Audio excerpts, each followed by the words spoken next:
بسم اللہ الرحمن الرحیم۔ فریضہ اقامت دین مطالعے میں دوسرے چیپٹر کا تسلسل جاری ہے۔ ہم نے مطالعہ کیا تھا مقصد شناسی کا معیاری نمونہ۔ اب آئیے پیش رفت کرتے ہیں۔ مقصد شناسی کا زوال۔ اسلام کے اس ابتدائی دور کے گزر جانے کے بعد اس امت پر وہ دور آیا جب اس کے افراد کے ذہنوں میں اپنے مقصد زندگی کے نقوش ماند پڑنے شروع ہوئے اور مختلف اسباب کے تحت ان کے اندر مداحنت کی بیماری جڑ پکڑنے لگی اور زمانے کے ساتھ ساتھ برابر ترقی کرتی گئی۔ غیر اسلامی اصول و نظریات مسلمانوں میں اس طرح پھیلنے لگے جیسے کسی دریا کا بند ٹوٹ گیا ہو۔ ان کی روک تھام کے لیے علماء حق کی طرف سے بہت کچھ کوششیں بھی ہوتی رہیں، مگر نا تربیت یافتہ عوام کی خام مذہبیت اور حکومتوں کی نافرض شناسی نے ان کوششوں کو پوری طرح کامیاب نہ ہونے دیا اور یہ بیماری مسلم معاشرے کے اندر آہستہ آہستہ اسلامی اصول و افکار کی جڑیں کھوکھلی کرتی رہی۔ جب تک اس جماعت کا سیاسی اقتدار قائم رہا اس وقت تو ان اصولوں کے بارے میں اس نے مجموعی حیثیت سے خود فراموشی اور خودکشی کی راہ نہیں اختیار کی، مگر جب سیاسی زوال نے بھی اسے آ لیا تو اس فکری زوال کی تیز رفتاری سیلاب سے باتیں کرنے لگی اور ہوتے ہوتے اب وہ وقت آ پہنچا کہ یہ جماعت اپنے آپ کو گویا پہچانتی ہی نہیں۔ اس کے افراد کی بہت بڑی اکثریت اپنے اصول و مقاصد، اپنے مسلک اور اپنے وجود کی غرض و غایت کو اس طرح بھول چکی ہے کہ اگر ان چیزوں کو سامنے رکھ دیا جائے تو نہ صرف یہ کہ ان سے اجنبیت محسوس کرتی ہے بلکہ بسا اوقات پورے اطمینان اور ادائے تحقیق کے ساتھ اس کو غیر اسلام یا زائد از زائد اسلام ثابت کرنے کی کوشش کرنے لگتی ہے۔ جو چیزیں ان اصولوں کی بالکل مخالف ہیں وہ ان پر دیوانہ وار ٹوٹی پڑتی ہے اور انہیں مطابق اسلام قرار دینے پر مصر ہو جاتی ہے۔ نتیجہ یہ ہے کہ اس کی تمام تر جد و جہد اپنے ہی مقصد حیات کی پامالی میں صرف ہو رہی ہے، اگرچہ خوش فہمی یہ ہے کہ یہ سب کچھ اسلام اور امت مسلمہ کی سرفرازی کا باعث ہوگا۔ بظاہر یہ محض ایک دعویٰ ہے، مگر یہ دعویٰ ایسا ہے جو دلیل سے بے نیاز ہے۔ اللہ نے جس کسی کی پیشانی پر بھی دو آنکھیں دی ہیں وہ خود دیکھ سکتا ہے کہ حقیقت واقعہ اس کے سوا اور کچھ ہے ہی نہیں۔ اس سے انکار نہیں کہ ایک چھوٹی سی اقلیت ایسے لوگوں کی بھی اس جماعت میں موجود ہے جو بحمدللہ خود فراموشی اور خودکشی کے اس مقام تک ابھی نہیں پہنچی ہے، بلکہ اس کی نگاہ اپنے نسب العین کے جلووں سے ابھی تک آشنا ہے اور وہ اسلام کے اصول و مقاصد کی یاد اپنے سینے سے لگائے ہوئے ہے۔ لیکن انکار اس بات کا بھی تو نہیں کیا جا سکتا کہ اس خودشناس اقلیت کے بیشتر افراد کا حال بھی عملی نقطہ نگاہ سے کچھ قابل اطمینان نہیں، اور ان کے اندر یہ یاد محض ایک متبرک یاد بن کر رہ گئی ہے جس میں زندگی کی حرارت یا تو رہی نہیں یا اتنی مدھم پڑ چکی ہے کہ محسوس نہیں ہوتی۔ حالات کی ناسازگاری اور مخالف قوتوں کی قہاری نے ان کے سروں میں وہ سودا ہی باقی نہیں رہنے دیا جس کے بغیر کسی بڑے مقصد اور اصول کا نام لینا کبھی زیب نہیں دیا کرتا۔ اس لیے ان لوگوں نے بھی خاموش مصالحت کی پرامن روش اختیار کر رکھی ہے، اور اس بات کی احتیاط رکھنا گویا ان کی مستقل پالیسی بن گئی ہے کہ ان پر سیاست و تدبر کی طرف سے مذہبی جنون ہونے کا الزام نہ لگنے پائے۔ وہ دیکھتے اور جانتے سب کچھ ہیں، مگر اپنے آپ کو یہ سمجھا کر خاموش ہیں کہ دین میں آسانی رکھی گئی ہے۔ اللہ تعالیٰ نے کسی شخص کو اس کی طاقت سے زیادہ مکلف نہیں قرار دیا ہے، بلکہ ایسے اقدام و عمل سے باز رہنے کی وصیت فرمائی ہے جس میں مہلکیں ہوں۔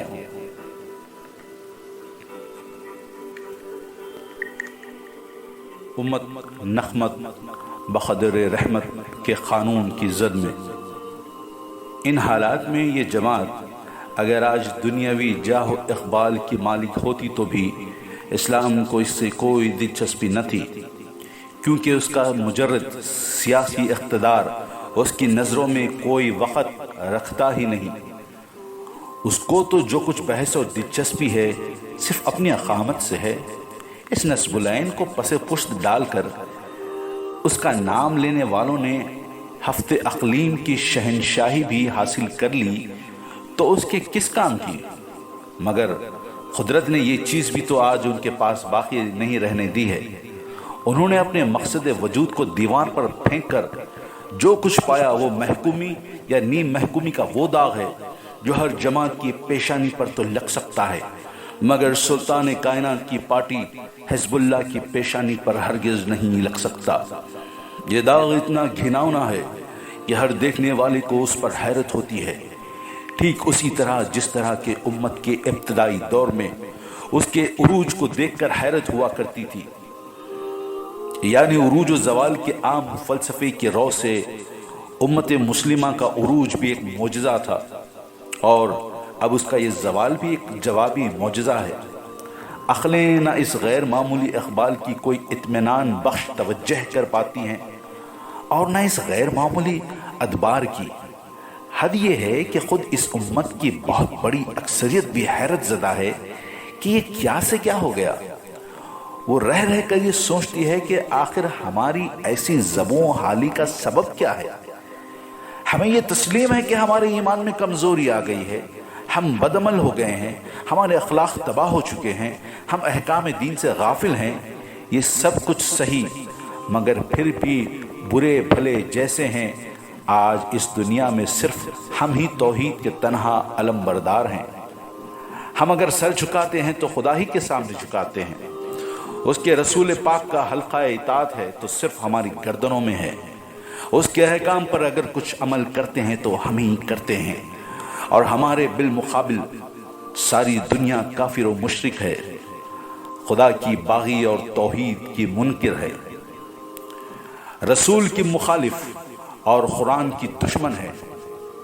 پھر یہ کیا بات ہے کہ ہم پست اور وہ سر بلند، ہم مفلس اور وہ دولت مند، ہم ذلیل و خوار اور وہ صاحب اقتدار، ہم غلام و محکوم اور وہ آزاد و حکمراں۔ حالانکہ جب ہم بہرحال غیروں کی بنسبت اللہ سے زیادہ قریب ہیں تو ان کے مقابلے میں ان الہی انعامات کے زیادہ مستحق ہم تھے، نہ کہ وہ۔ یہ حیران کن سوال دراصل اس لیے پیدا ہوتا ہے کہ ہم قوموں کے عروج و زوال کے اس فلسفے سے ناواقف ہو گئے ہیں جسے قرآن حکیم نے بیان فرمایا ہے، ورنہ طبعی اور اخلاقی دونوں حیثیتوں سے ہم ٹھیک اسی مقام پر ہیں جہاں ہونا چاہیے تھا۔ صورت واقعہ یہ ہے کہ زندگی کے میدان میں دو قسم کے قوانین کار فرما ہیں، ایک تو قوانین طبعی، دوسرے قوانین اخلاقی۔ قوموں کے اٹھانے اور گرانے میں یہ دونوں ہی قسم کے قوانین کام کرتے ہیں، مگر دونوں میں ایک فرق ہے، اور وہ یہ کہ تنہا قوانین طبعی تو ایک قوم کو میدان مقابلے میں فتح و غلبہ دلا سکتے ہیں، لیکن قوانین اخلاقی میں مشیت نے یہ قوت نہیں رکھی ہے کہ وہ طبعی قوانین کی تھوڑی مدد لیے بغیر بھی اکیلے ہی کسی قوم کو غالب و فتح مند بنا دیں۔ قوانین اخلاقی کو دراصل قوموں کی باہمی کشمکش اور جنگی مورکوں میں خصوصی اختیار فیصلہ کا مقام حاصل ہے، اور اس خصوصی اختیار کا استعمال وہ طبعی قوانین اور مادی قوتوں کی موجودگی ہی میں کرتے ہیں۔ یعنی اگر دونوں فریق جنگ صرف مادی تیاریوں کے ساتھ نبرد آزما ہوں تو فتح اس کی ہوگی جو لڑائی کے اسباب و ذرائع زیادہ لے کر میدان مقابلے میں آیا ہوگا، اور اگر صرف ایک طرف مادی قوتیں ہوں اور دوسری طرف محض اخلاقی اور روحانی قوتیں ہوں تو فریق ثانی کا شکست کھانا یقینی ہے۔ بلکہ اسباب و علل کی اس دنیا میں فی الواقع یہ مقابلہ کوئی مقابلہ ہی نہیں، لیکن اگر مادی تدابیر اور اسباب و ذرائع کے اعتبار سے دونوں فریق برابر ہوں مگر ساتھ ہی ایک فریق اخلاقی قوتوں سے بھی مسلح ہو تو بلا شک و شبہ غلبہ اسی کو حاصل ہوگا، اور اس کی اخلاقی قوتیں بڑھ کر اس جنگ کا فیصلہ اس کے حق میں کر دیں گی جسے فریقین کے یکساں مادی سر و سامان کے باعث بظاہر کبھی ختم ہی نہ ہونا چاہیے تھا۔ بلکہ اس سے بھی بڑھ کر قرآنی تصریحات تو یہاں تک بتاتی ہیں کہ اگر مادی وسائل میں وہ فریق مخالف کا 10واں حصہ ہو تو بھی اس کی اخلاقی قوتیں خصوصی اختیار فیصلہ بن کر اسے فتح یاب بنا دیتی ہیں، اور یہ اس طرح ہوتا ہے کہ یہ قوتیں اللہ تعالیٰ کی غیبی مدد اور مافوق الطبعی نصرت کا ذریعہ بن جاتی ہیں، بشرط یہ کہ ایک طرف تو اس نے اپنے مقدور پر مادی وسائل اور تدابیر سے کام لینے میں تریغ نہ کیا ہو، اور دوسری طرف اپنے ایمان کو خوب راسخ اور اپنے اعمال کو صالح بنا لیا ہو، یا یوں کہیے کہ اس کے اندر اپنے اصولوں کا حقیقی عشق اور اپنے مسلک زندگی کا زندہ جنون موجود ہو۔ اس غیبی مدد اور مافوق الطبعی نصرت کے اللہ تعالیٰ کی طرف سے صریح وعدے کیے گئے ہیں۔ مثلاً کم من فیۃ قلیلۃ غلبت فیۃ کثیرۃ باذن اللہ، سورہ بقرہ کی 249ویں آیت۔ کتنی ہی چھوٹی جماعتیں بڑی جماعتوں پر اللہ کے حکم سے غالب ہوئی ہیں، اور ایک جگہ سورہ آل عمران کی 139ویں آیت میں کہا گیا وَلَا تَهِنُوا وَلَا تَحْزَنُوا وَأَنْتُمُ الْأَعْلَوْنَ إِن كُنتُم مُؤْمِنِينَ، نہ سست پڑو اور نہ غمگین ہو، تم ہی اونچے رہو گے بشرطے کہ تم مومن ہو۔ سورہ انبیاء کی 105ویں آیت کا ترجمہ یقیناً زمین کے وارث میرے صالح بندے ہوں گے، سورہ انفال کی ایک آیت کا ترجمہ اگر تمہارے 20 ثابت قدم اشخاص ہوں گے تو وہ 200 پر غالب آ جائیں گے، سورہ مائدہ کی 56ویں آیت وَمَن يَتَوَلَّ اللَّهَ وَرَسُولَهُ وَالَّذِينَ آمَنُوا فَإِنَّ حِزْبَ اللَّهِ هُمُ الْغَالِبُونَ، اور جو کوئی اللہ اور اس کے رسول کو اور مومنوں کو اپنا ساتھی بنائے گا تو وہ بامراد اور سربلند ہوگا، بے شک اللہ کی جماعت ہی غالب رہنے والی ہے۔ ہم اس کتاب کے صفحے نمبر 25 پر ہیں۔ اس غیبی مدد کے ظہور کی مثالیں ہر دور میں پائی جا سکتی ہیں۔ خود اس امت کی ابتدائی تاریخ اس قسم کے واقعات سے بھری ہوئی ہے۔ بدر و احد اور احزاب و حنین کے مورکوں میں خدا کی اندیکھی فوجوں نے جو کرشمے انجام دیے، قرآن کے صفحوں میں وہ آج بھی محفوظ ہیں۔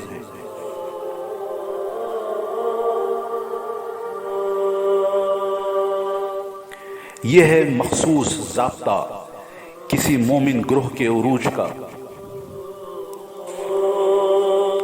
اور یہی مخصوص ضابطہ تھا جس نے امت مسلمہ کا ابتدائی دور غیر معمولی عظمت اور سربلندی کا دور بنا دیا تھا۔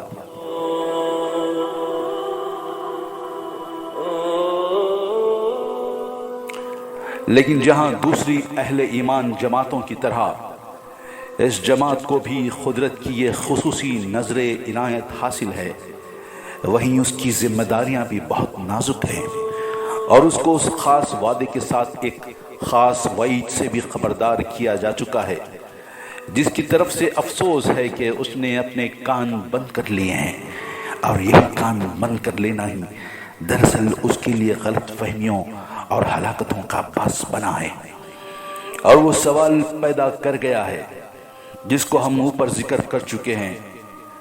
اس اجمال کی شرح یہ ہے کہ قرآن نے اللہ تعالیٰ کی رحمتوں اور نقمتوں کا جو قانون بیان فرمایا ہے، اس کی رو سے جس فرد یا گروہ پر اللہ تعالیٰ کا فضل و کرم جتنا ہی زیادہ ہوتا ہے، اس فضل و کرم کی ناشکری یعنی احکام الہی سے بے پرواہی برتنے پر اس کی پکڑ بھی اتنی ہی زیادہ سخت اور ہولناک ہوتی ہے۔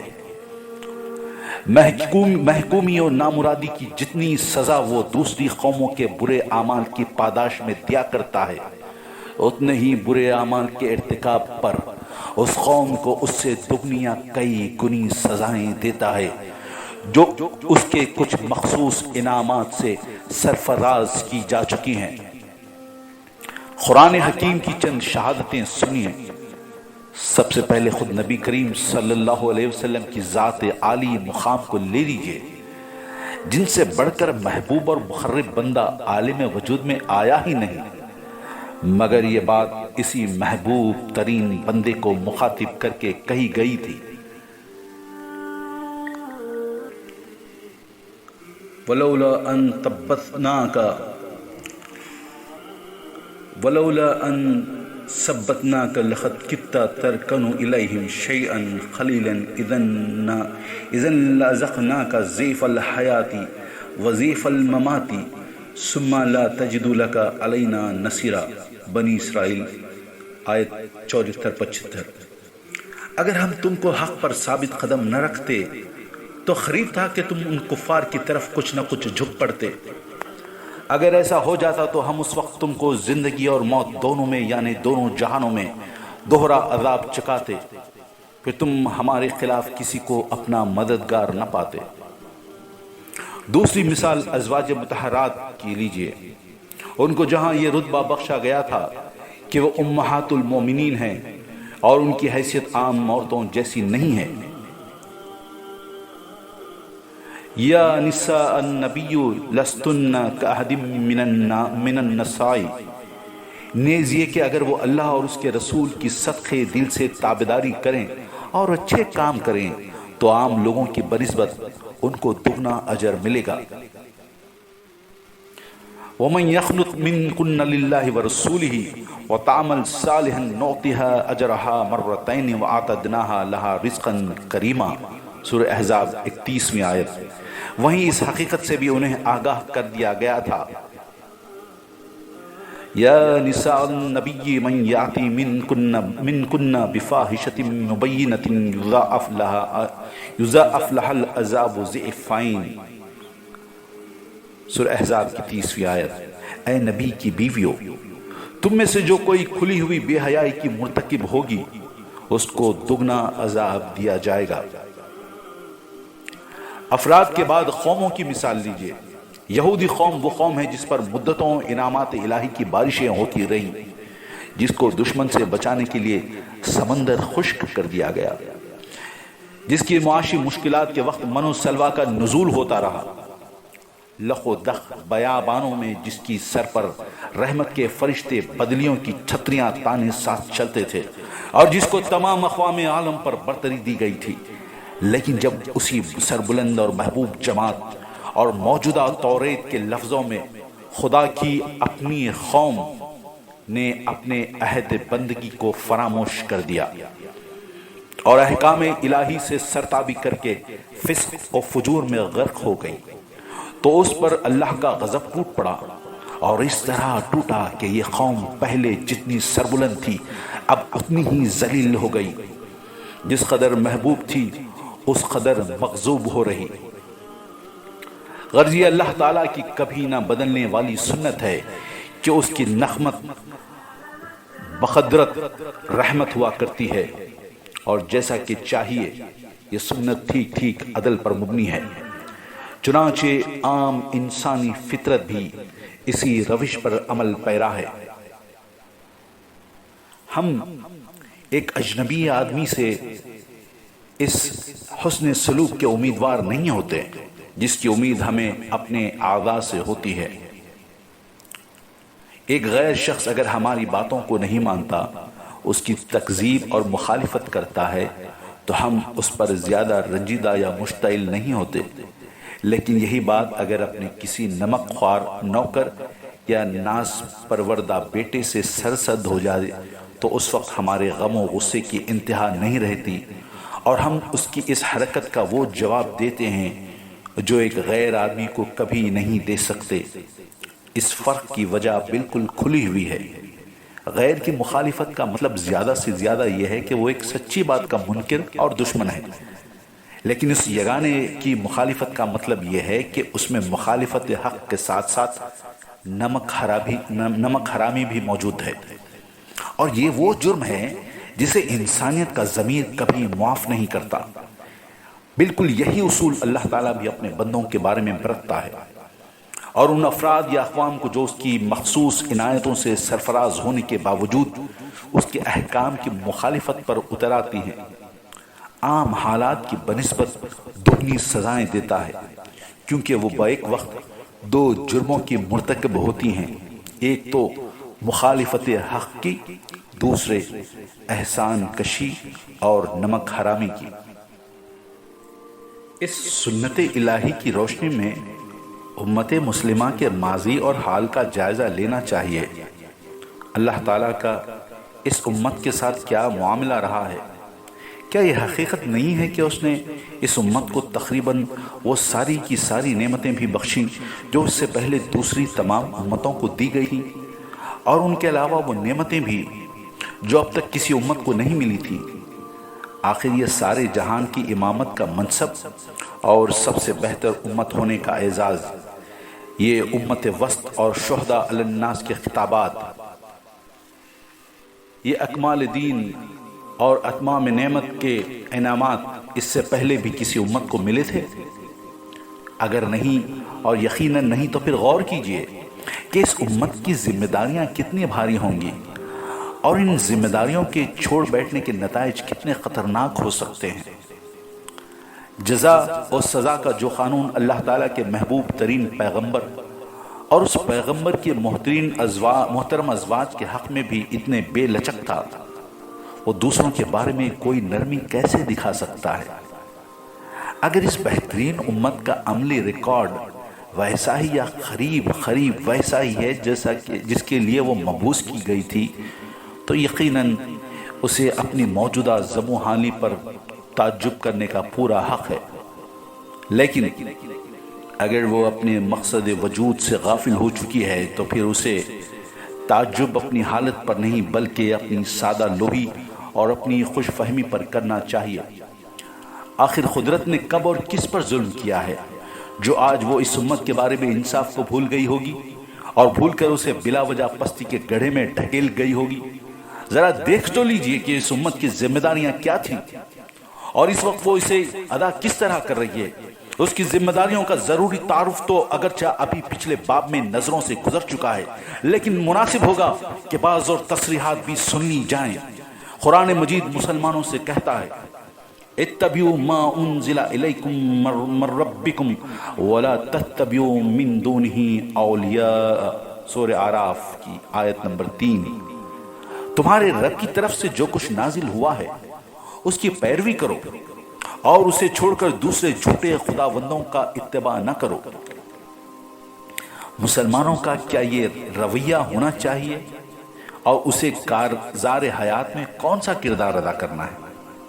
قرآن مجید کا صرف یہی ایک جملہ اس سوال کا مثبت اور منفی ہر پہلو سے واضح جواب دے دیتا ہے۔ اس سے یہ بھی صاف معلوم ہو جاتا ہے کہ اسے کیا کرنا چاہیے اور یہ بھی کہ کیا نہ کرنا چاہیے۔ ایک طرف تو ہر وہ حکم اور ہدایت جو اللہ تعالیٰ کی طرف سے آئی ہو اس کے لیے واجب التعمیل ہے، خواہ اس کا تعلق عقائد اور عبادت سے ہو، خواہ اخلاق اور معاملت سے، انفرادی مسائل سے ہو یا اجتماعی سے، مسجد اور مدرسے سے ہو یا گھر اور بازار سے، اسمبلی اور پارلیمنٹ سے ہو یا بزم صلح اور میدان جنگ سے۔ غرض کوئی موقع ہو یہی احکامات و ہدایت اس کے نظریوں کی بنیاد ہوں گے، یہی اس کے رویے کا فیصلہ کریں گے اور انہی کا پابند ہو کر اسے رہنا پڑے گا۔ دوسری طرف اپنے اس حقیقی مالک کے سوا اور اس کے بھیجے ہوئے پیغمبر صلی اللہ علیہ وسلم کے علاوہ اگر کسی اور جانب سے کوئی نظریہ، کوئی اسوہ، کوئی ضابطہ اور کوئی فیصلہ اس کے سامنے آتا ہے تو وہ لازماً اس کے لیے قابل رد ہے۔ جیسا ضروری اس کے لیے یہ ہے کہ وہ اپنے رب کے ہر حکم کو بجا لائے، ٹھیک ویسا ضروری امر یہ بھی ہے کہ وہ ہر بیرونی شے کو دیوار پر دے مارے۔ قرآن کے اس مطالبے کو سننے کے بعد دو ہی راہیں اختیار کی جا سکتی ہیں، یا تو اس کا انکار کر دیا جائے یا پھر غیر مشروط طریقے پر سرے تسلیم خم کر دیا جائے۔ انکار کرنے کے معنی جس طرح یہ ہیں کہ انسان قرآن کو حق نہیں مانتا اور امر و حکم کو اللہ تعالیٰ ہی کے لیے مخصوص نہیں سمجھتا، اسی طرح اس مطالبے کو غیر مشروط طریقے سے تسلیم کرنے کے معنی یہ ہیں کہ تسلیم کرنے والا قرآن کو برحق تو مانتا ہی ہے، اب وہ اس بات کا بھی اقرار و اعلان کر رہا ہے کہ اللہ تعالیٰ کی کسی ایک ہدایت کی بھی پابندی سے گریز نہ کرے گا۔ یہ ایک بالکل کھلی ہوئی اور سادہ سی حقیقت ہے جسے کسی اختلاف کی بابت سوچا بھی نہیں جا سکتا۔ اب اس حقیقت کے ہوتے ہوئے دین کی صرف بعض پابندیوں کو قبول کرنے اور بعض سے کترا کر نکل جانے کا رویہ جتنا غیر معقول اور مضحکہ خیز ہو سکتا ہے، اس کا اندازہ کرنا کچھ مشکل نہیں۔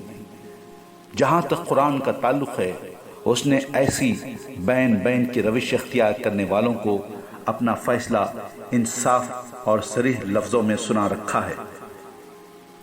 افتؤمنون ببعض الكتاب وتکفرون ببعض فما جزاء من يفعل ذلك منكم الا خزي في الحياة الدنيا ويوم القيامة يردون الى اشد العذاب۔ سورہ بقرہ کی 25ویں آیت۔ کیا تم کتاب الہی کی بعض باتوں کو مانتے ہو اور بعض کو نہیں مانتے؟ سو ایسا کرنے والوں کی سزا اس کے سوا کچھ نہیں کہ وہ دنیا میں ذلیل و خوار ہوں اور آخرت میں شدید ترین عذاب کی طرف لے جائے جائیں۔ قرآن کا یہ فیصلہ اس امر کا قطعی ثبوت ہے کہ اس کا مطالبہ کامل حوالگی کا ہے، یعنی وہ جو کچھ بھی کہے اس پر اور صرف اسی پر عمل ہونا ضروری ہے۔ اس نے اپنے پیروں کے لیے زندگی کے مختلف شعبوں میں جو حدیں قائم کر دی ہیں، ان کے آگے قدم اٹھانے کی ان کے لیے کوئی گنجائش نہیں۔ ایسا کرنے والوں کو وہ ظالم قرار دیتا ہے۔ وَمَن يَتَعَدَّ حُدُودَ اللَّهِ فَأُولَٰئِكَ هُمُ الظَّالِمُونَ۔ سورہ بقرہ کی 229ویں آیت۔ اس لیے قرآن پر ایمان لانے اور مسلم ہونے کا مطلب یہ ہوا کہ اس کے اندر جو کچھ ہے اس کے کسی ادنا سے ادنا جزء کو بھی ترک نہیں کیا جا سکتا۔ اب ذرا سرسری نظر سے یہ بھی دیکھ ڈالیے کہ یہ امت اپنی اس ذمہ داری کو پورا کس طرح کر رہی ہے۔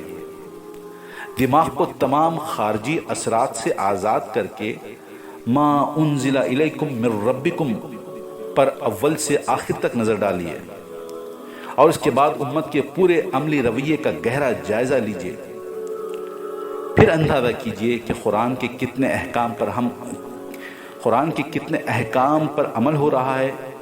چھوڑ دیجئے ان لوگوں کو جو مسلمان ہوتے ہوئے بھی اسلام کے علانیہ باغی اور اس کے اصولوں کی سچائی سے منکر ہیں، یا جن کی زندگی کے لمحات ایک ایک کر کے اسلامی قوانین کے توڑنے بلکہ مٹانے ہی میں صرف ہوتے رہے ہیں، اور جن کو فقہی اصطلاح میں فاسق و فاجر کہا جاتا ہے۔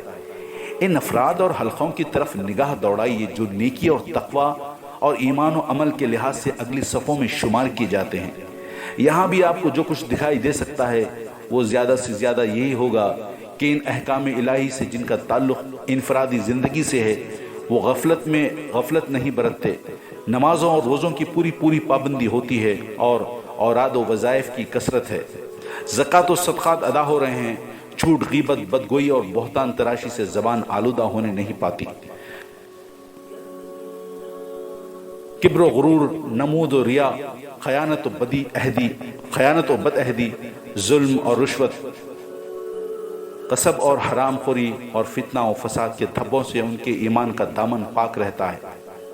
لیکن ان تمام باتوں کے باوجود جہاں تک دین کے اجتماعی احکام و مسائل کا تعلق ہے، ان سے غفلت و بے اعتنائی کا حال ان حلقوں میں بھی وہی ہے جو غیر متقی حلقوں میں نظر آتا ہے۔ قرآن نے اگر زندگی کے صرف انفرادی پہلو سے ہی بحث کی ہوتی تب تو بلا شبہ اس طرح اتباع قرآن کا حق ادا ہو جاتا، مگر وہ تو زندگی کے اجتماعی مسائل کو بھی اتنی ہی اہمیت کے ساتھ لیتا ہے جتنی اہمیت سے کہ اس نے انفرادی مسائل کو لیا ہے۔ اس نے نماز، روزے، حج اور زکوٰۃ کے فرائض ادا کرنے اور دیانت، امانت، راست گوئی، اخلاص، وفائے عہد، حسن سلوک اور اکل حلال وغیرہ اخلاق فاضلہ پر کاربند ہونے کی ہدایتیں دینے کے ساتھ یہ بھی کہا ہے کہ اللہ کے سوا کوئی بھی عبادت کے لائق اور آفاقی و فرمان روائی کا مستحق نہیں ہے، اس لیے اسی کو اپنا معبود، آقا اور سلطان مانو۔ لا الہ الا اللہ ان الحکم الا للہ، سورہ یوسف 40ویں آیت۔ الا لہ الخلق والامر، سورہ اعراف 54ویں آیت۔ خدا ہی کی بندگی کرو اور تمام باطل معبودوں کو چھوڑ دو۔ ان اعبدوا اللہ واجتنبوا الطاغوت، سورہ نحل 36ویں آیت۔ خدائی اور فرمان روائی کے ان تمام جھوٹے مدعیوں کے دعوے تسلیم کرنے سے انکار کر دو جو خدا کی بادشاہت سے باغی ہو کر اس کی رعایا پر اپنا حکم چلاتے ہیں۔ وَقَدْ أُمِرُوا أَن يَكْفُرُوا بِهِ، سورہ نساء آیت نمبر 7۔ ان لوگوں کا کہنا نہ مانو جو اللہ کے حقوق سے غافل اور اس کی حدود کو توڑنے والے ہیں۔ وَلَا تُطِيعُوا أَمْرَ الْمُسْرِفِينَ، شورى 151 آیت۔ جب فیصلہ کرو تو احکام الہی کے مطابق کرو۔ وَأَنِحْكُمْ بَيْنَهُمْ بِمَا أَنزَلَ اللَّهُ، سورہ مائدہ 49ویں آیت۔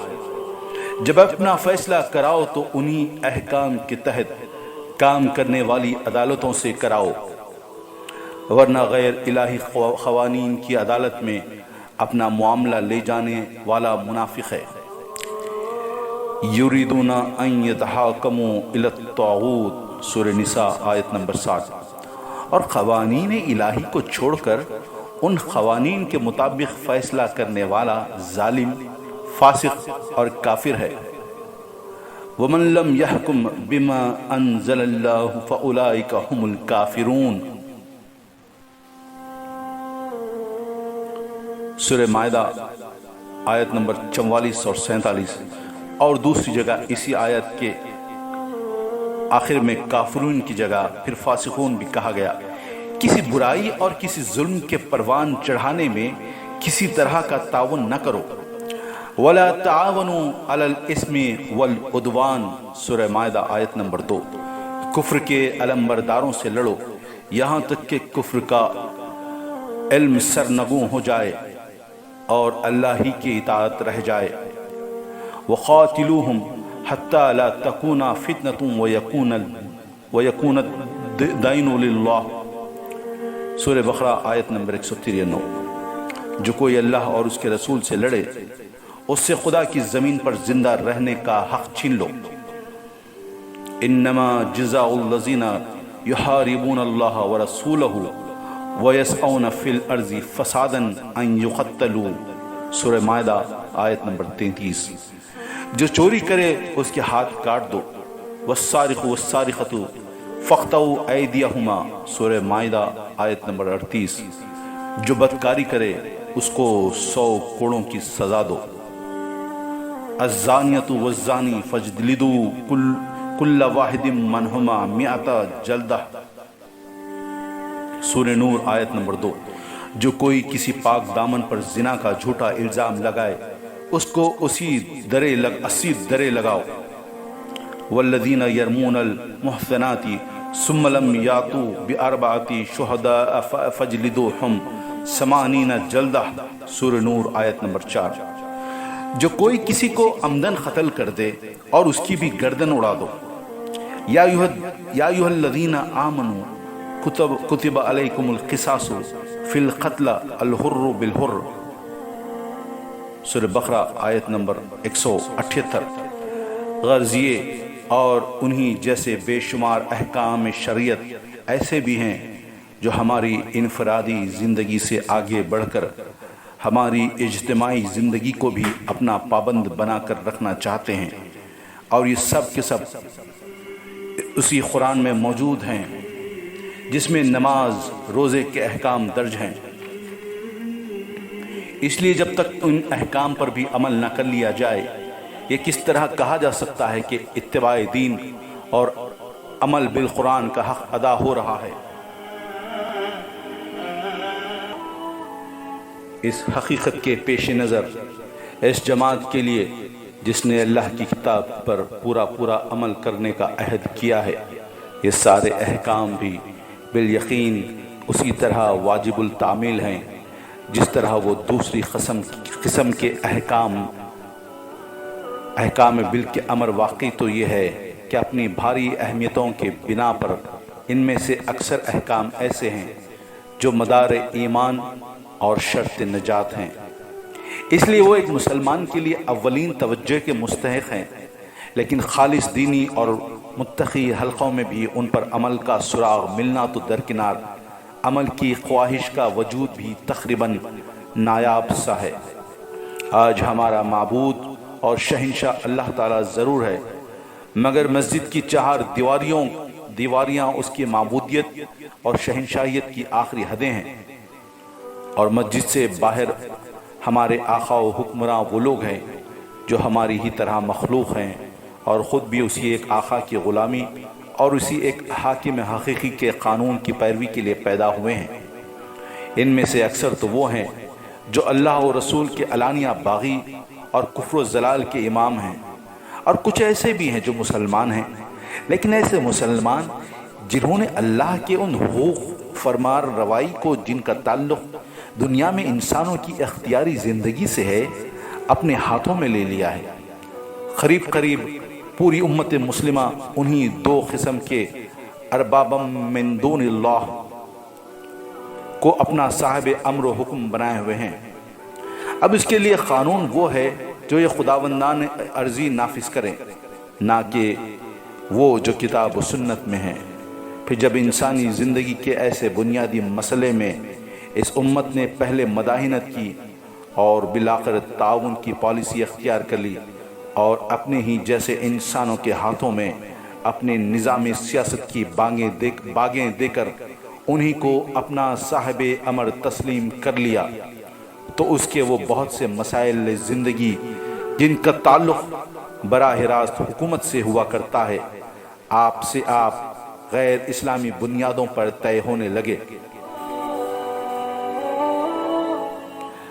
اب اس کے کتنے ہی اصول زندگی، اس کے سیاسی نظریات، اس کے معاشی تصورات اور اس کے عمرانی افکار کی بنیاد ہی بدل گئی، اور اس کی زندگی کا پورا ڈھانچہ اور مسائل زندگی پر غور و فکر کرنے کا طرز ہی کچھ اور ہو گیا۔ اب وہ اللہ وحدہ لا شریک لہ کی غیر منقسم حاکمیت کے بجائے انسانوں کی حاکمیت کی دائی اور علمبردار ہے۔ اب وہ اس نظام زندگی کو جو اپنے اصول و فروع میں سرتاپا غیر اسلامی، غیر قرآنی بلکہ کافرانہ ہے، نہ صرف انگیز کر رہی ہے بلکہ اس کی مشین چلانے میں مسابقت دکھا رہی ہے۔ اس کے افراد نہایت اطمینان کے ساتھ اللہ کے نازل کردہ قوانین کو چھوڑ کر انسانوں کے بنائے ہوئے قوانین کے مطابق فیصلہ کرتے اور کراتے ہیں، حالانکہ انہیں علم ہے کہ اس معاملے میں اللہ کا حکم یہ نہیں ہے۔ اب ارتداد، چوری، زنا، بہتان اور قتل کے جرائم کی سزائیں کہیں بھی وہ نہیں دی جاتی جو کتاب و سنت میں مقرر ہیں، حالانکہ انہوں نے اپنا فرمان روائے حقیقی سے عہد کیا تھا اور وفاداری کا حلف اٹھایا تھا کہ ہم ان تعزیرات کو جاری کریں گے۔ اس طرح قرآن کا ایک بڑا حصہ صرف کتابت اور تلاوت کے لیے محدود ہو کر رہ گیا ہے، اور اس کے ماننے والوں کی عملی زندگی سے اس کا کوئی تعلق باقی نہیں رہا۔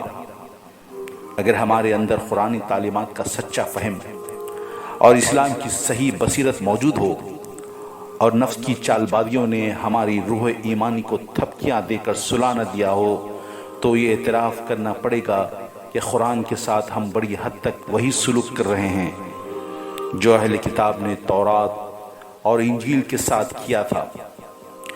البتہ قرآن اللہ تعالیٰ کا چونکہ آخری ہدایت نامہ تھا، جس کے باعث اس نے خود اس کی حفاظت کا وعدہ کر رکھا ہے، اس لیے یہ تو ممکن نہیں کہ گزشتہ آسمانی کتابوں کی طرح اس کتاب میں بھی لفظوں کے رد و بدل اور عبارتوں کی کاٹ چھانٹ کی کوئی جسارت کامیاب ہو سکے، لیکن اس کے علاوہ اور کوئی ظلم اور خیانت ایسی نہیں ہے جو دوسری امتوں نے اپنے صحیفوں کے ساتھ روا رکھی ہو اور مسلمان اس سے باز رہے ہوں۔ عملی طور پر انہوں نے قرآن کے ایک حصے کو فراموش کر رکھا ہے، مراحل زندگی میں اس کو آگے رکھنے کے بجائے پیچھے چھوڑ رکھا ہے، اور کچھ اقرار اور کچھ انکار کی روش پر پورے اطمینان کے ساتھ چلے جا رہے ہیں۔ اس لیے کوئی وجہ نہیں کہ قدرت افتؤمنون ببعض الکتاب وتکفرون ببعض کا الزام ایک محدود معنی ہی میں صحیح ان پر عائد نہ کرے، اور پھر خزی فی الحیات الدنیا کی اس پاداش کا انہیں مستحق نہ ٹھہرائے جس کا اس کا قانون مطالبہ کرتا ہے۔